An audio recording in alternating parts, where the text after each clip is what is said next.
বিসমিল্লাহির রহমানির রহিম। আসসালামু আলাইকুম ওয়া রাহমাতুল্লাহি ওয়া বারাকাতুহু। আজকে আমি নিয়ে এসেছি ভীষণ স্বাদের ভরপুর ঘরোয়া স্টাইলে তৈরি করা বোয়াল মাছের ভুনা রেসিপি। যারা দেশি ঘ্রাণে রান্না পছন্দ করেন তাদের জন্য এই পদ একেবারেই পারফেক্ট। সহজ উপকরণ, কম ঝামেলায় রান্নাঘরে ছড়িয়ে পড়বে এক অপূর্ব ঘ্রাণ। প্রথমে চুলাতে আমি একটা কড়াই বসিয়েছি আর হাফ কাপ পরিমাণ সরিষার তেল গরম করে একটা চামচ পরিমাণ আস্ত জিরার ফোড়ন দিয়েছি। সাথে 1.5 কাপ পরিমাণ পেঁয়াজ কুচি আলতো আছে ভেজে নিয়েছি। এখন এখানে পরিমাণ মতো পানি দিলাম মশলাটা কষানোর জন্য।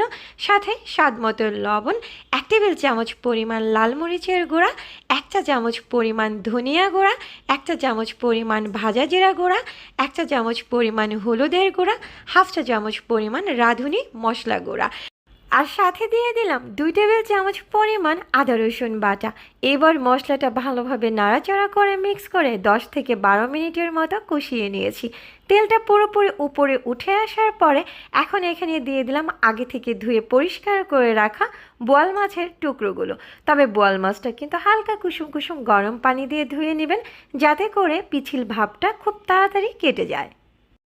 বোয়াল মাছের টুকরোগুলো আমি আমার পছন্দ মতো কেটে নিয়েছি। আপনারা কেউ চাইলে এর চাইতে বড়ও করতে পারেন, আবার ছোটো করেও কেটে নিতে পারেন।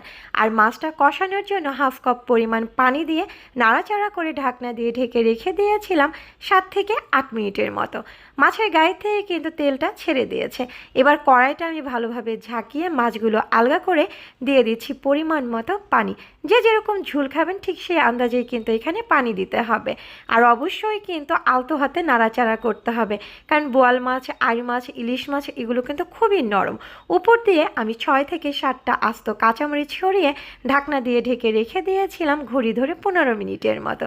দেখুন তেলটা কিন্তু উঠে এসেছে আর আমার তরকারিটা কিন্তু পুরোপুরি হয়ে গেছে। এখন আমি দিয়ে দিচ্ছি 2 টেবিল চামচ পরিমাণ ধনেপাতা কুচি। কারো যদি পছন্দ না হয় সেক্ষেত্রে ধনেপাতাটা এড়িয়ে যেতে পারেন। আর চুলা থেকে নামানোর আগে অবশ্যই লবণটা দেখবেন যে ঠিক আছে কিনা। এবার আমি চুলাটা বন্ধ করে দিচ্ছি, এর চাইতে আর আমি ঝোলটা শুকাবো না। আমি আপনাদেরকে নাড়াচাড়া করে দেখিয়ে দিচ্ছি যে কি পরিমাণ ঝোল রেখেছি। আর বোয়াল মাছের তরকারি কিন্তু ঠান্ডা হওয়ার পরে অনেকটা ঘন হয়ে যায়, সেটা বুঝেই কিন্তু চুলা থেকে নামিয়ে নেবেন। গরম গরম ভাত, পোলাও, খিচুড়ি যে কোনো কিছুর সাথেই কিন্তু অসম্ভব মজাদার এই বোয়াল মাছের ভুনা রেসিপি আজকে আমি ভাতের সাথে পরিবেশন করেছি। দেখতে যতটা ভালো লাগছে, খেতে কিন্তু অনেক বেশি সুস্বাদু। আজকের মতো এখানেই বিদায় নিচ্ছি। আল্লাহ হাফেজ।